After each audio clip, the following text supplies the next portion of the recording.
Hello all loonies and normals, my name is Joe Silver. Welcome to my channel. Today I'm going to be talking about a suggestion that I got from one of my viewers, somebody called Lopover. You may have seen him in the comment section, and he's asked me to talk about my opinion on strategy games. Well, let's get started. I'm going to start off by saying that I don't play a lot of strategy games these days, but in the past I have done. I've played Empire Earth, I've played Cossacks, I've played Age of Empires, I've played Possible Creatures. You know, the list goes on. I have played a lot of strategy games, real-time strategies. I have watched Civ. I haven't watched Hearts of Iron 4, which is what Lopover always plays. But I should imagine that it's similar to Civ or to AoE. I don't know. Either way, I have played a lot of strategy games. And my opinion is that there's some good and some bad. See, for example, let's start with Empire Earth. That was a really good one because it took you right from the birth of civilization, according to what some people believe the world started as. We won't go into that. Right through to the future when you've got robots walking around, mechs walking around doing the fighting. And you could go right from that, right through all of time, and you start off with caveman looking creatures and go through all the time, and then your technology improves as you go through. And that was fun. I really did enjoy that. And I think Empire Earth was the one that had the dogs as well, which was really useful because you put the dogs on auto explore and they just spread out and explore the entire map for you. So, and they could get in places where your men couldn't even walk because they could go through trees. So they could get into places where you couldn't get. So you could see a ton of stuff. And you could get, and you just set them to auto explore. It was really good. And I always did that because I thought, saved me worrying about it. And it was really good. And then like Cossacks, I think was alright. I vaguely remember that one, but not too much because I haven't played it in ages. But that was not too bad. I didn't mind that one, I think. But that was a bit tougher, as I recall, because they could walk through and capture your stuff and so on. So, and then like Age of Empires, well, I think we all know Age of Empires. Do I really need to go whoa or start the game already before for us to know what about Age of Empires? Yes, we've all played, I think. I did quite like that, and AoE 2 was the best out of the ones I played because AoE 1 was a bit, I don't know, it was a bit too simple. The graphics were a bit blur, but then what do you expect? And then AoE 3 got a bit weird because you have stuff sent from home or something, and I'm thinking, what? I don't know, that got weird, so I wasn't sure about that one, but I preferred AoE 2, William Wallace, etc, etc. That was what I got. But honestly, my opinion on strategy games is that, they serve their place. They really do serve their place. And that, quite frankly, if I'm honest, I really did enjoy them, playing them at the time. But that these days, I'm not so sure I'd go on them because, I don't know, it's just, really, what would I do on them? I don't know because I haven't played them in a while, so, Possible Creatures though, let's talk about that one because I can go a bit more in depth with that one. And I may have talked about this in a previous vlog, but just in case I haven't, because I remember when my vlogs first started, I reviewed games. So I'm not going to review it as such. I'll tell you what it is for those who haven't played it, but I'll try and give more my opinion on it than what it is. So, get down to basics. Impossible Creatures, as the name suggests, is a game where you combine creatures that you could not possibly combine in real life. Ant, elephant, combined. Sperm whale, Wolverine, combined. You can do that. You can do that in the game.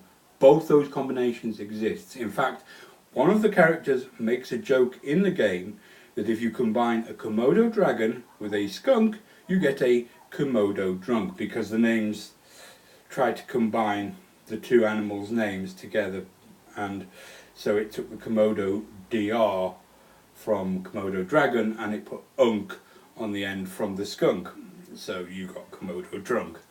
Very amusing. He was laughing about it, which I'm not sure you're supposed to laugh at your own jokes, but I always do, so. However, yes, the point is, these creatures, whatever they were, whatever you had, bear,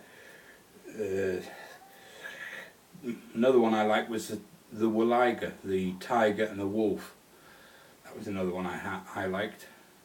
Trust me, these are all combinations you can make. If you can think about it, a combination, and both creatures are on the game, you can make it. Pure and simple. Didn't see any foxes on the game. As people know who know me, that's my favourite creature, a fox. Didn't see any of those on the game, and it's a pity. But I even made a Kamigo. What's a Kamigo, I hear you ask? A chameleon mixed with an eagle.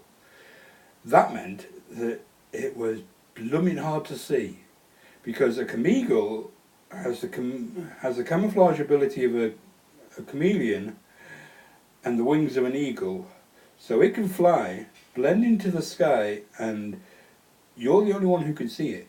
The opponents physically cannot see it. They can walk underneath it, and unless their creatures have camouflage detecting ability, they can't see it. So they walk straight underneath it, and it makes an awesome scout, because then you can hang it there on a pathway. They walk straight underneath it, and unless they've got camouflage detecting ability, as I said, they don't see it. So you see, hey, there's some things coming my way, and you can get ready. Now, that's Impossible Creatures. Now, like I said, I think I've done a review of this before, but just in case I hadn't, that's what it is. Now, my opinion on it. My opinion is it's one of the coolest strategy games I've ever come across, because your army is never the same as another person's unless they've thought of similar combinations to you, or the exact same combinations. No one person's army is the same as another person's. I think it is absolutely amazing.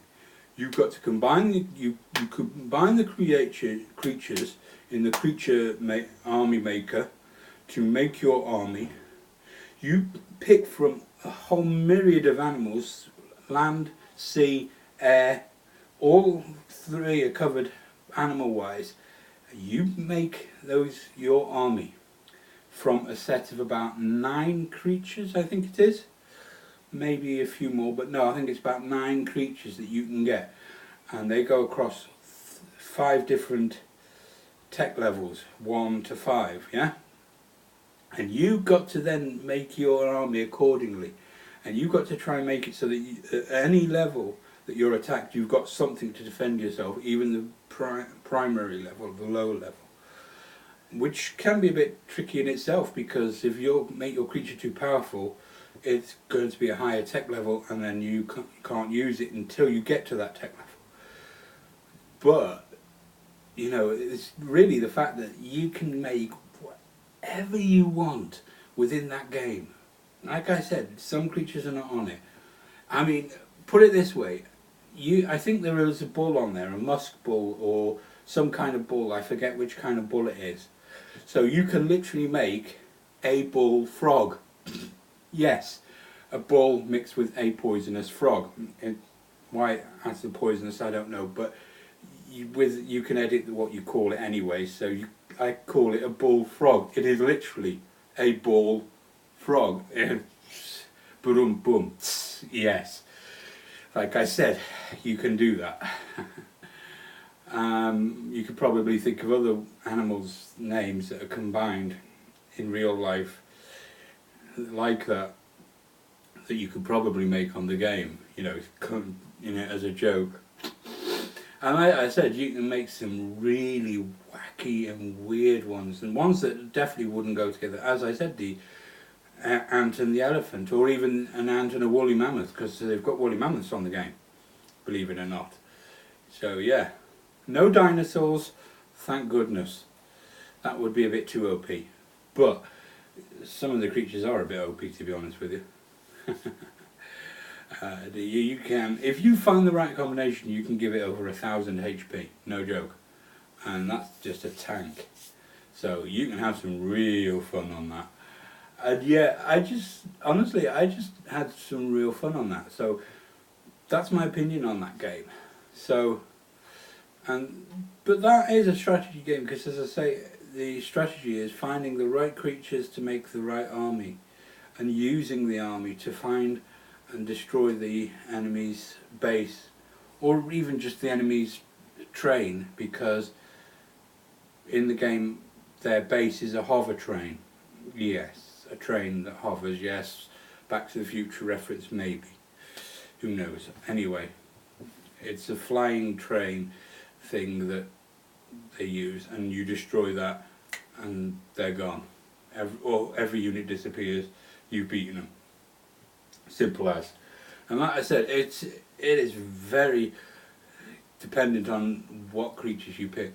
So my opinion overall of strategy games is they have their place, they have their challenges, they have their abilities, and they have, if you will, their differences. But even between each strategy game there is differences. AoE is not like Impossible Creatures. AoE is not even like Civ. Which, by the way, I was never a fan of Civ myself, because it's this whole your turn, my turn thing. Now, I know they said in some of the Civilization games you take your turns simultaneously and so on, but you're still taking turns. It's still your turn, my turn. It's still, whether or not you take the turns together, or whether or not you take in thing, you still have to do something, click end turn, and see the result of that something. Whereas in a real-time strategy like AoE, you see instantly whether or not what you've done is succeeded, and while it's doing that, you can do something else. I think, though I've never played it myself, but I think in Civilization, while that turn is taking place, while the results of that turn is taking place, you can't do something else. You have to wait until it's your turn again to do something else. And this is my problem with the game. I don't like that sort of thing. I like to know that, you know, if I've got about 15 men attacking a city over there, I can go over here, and while that's happening, I can make another 50 in case that 50 fails, and then send them in to continue the attack. I don't want... And here's the thing, even if you could do that on Civ, if that town is 3 or 4 turns away, while they're attacking, you would have to send the men anyway, whether or not they succeed, and so your men get to where the town is, and you found out actually your men first lot succeeded, and you've wasted a trip, and now you've got several turns to get them back. So as I said, not a fan. However, as I said, this is my opinion on some of the strategy games. Now, like I said, I've never played Hearts of Iron 4, so you'll have to tell me in the comment section, Lop, if or not it's like Civ or AoE. But I get the impression that that game is one major warmonger. It is, because Lop comes into chat and he's always talking about, oh, I started a war with this country as this country, or I've started a war with that country as this country. He's always starting wars. And that's probably how the game works. So anyway, I don't know, it just makes me laugh. But to be honest with you, like I say, my opinion on strategy games, that is it. That is my opinion. that they have their places, their difficulties, their challenges, their differences, their abilities, and that deep down you pick the strategy game that suits you. Anyway, thank you so much for watching. This has been a vlog. I have rabbited on quite enough. If you want to see more, or there is a subject that you want me to talk about, feel free to suggest it in the comments below. Oh, one other thing, I'm going away next week, so next week the vlog will be on Wednesday, not Thursday. I mean, it doesn't matter, because once it's up to YouTube you can watch it whenever you want, but it will be a day early because I'm going away on next Thursday to Liverpool for an important reason, which I don't wish to share. That's a personal important reason, but there's a reason. So, as I said, if you want to see if there's something you want me to talk about, leave it in the comment section below. I may get to it next week, I may get to it in a future week when I'm struggling for subjects. I may not get to it at all if it's a subject I don't really have an opinion on. For example, if you say, what's your opinion on nuclear physics, I'm going to look at you and go, what? You know, you get my point. It has to be something I have an opinion on, and I'd prefer it to be video game based, but it doesn't have to be. But if you leave a subject below and I think, yes, I can definitely use that, I will use it, and I will even mention your name, say this was a suggestion from, as I did today. So, you know, leave that below. And if you like what you've seen here, hit the like button, hit the comment button, hit the sub button, or leave me a comment saying that you liked it, I mean. You know. Anyway, I have been Joe Silver. This has been a vlog. Thank you very much.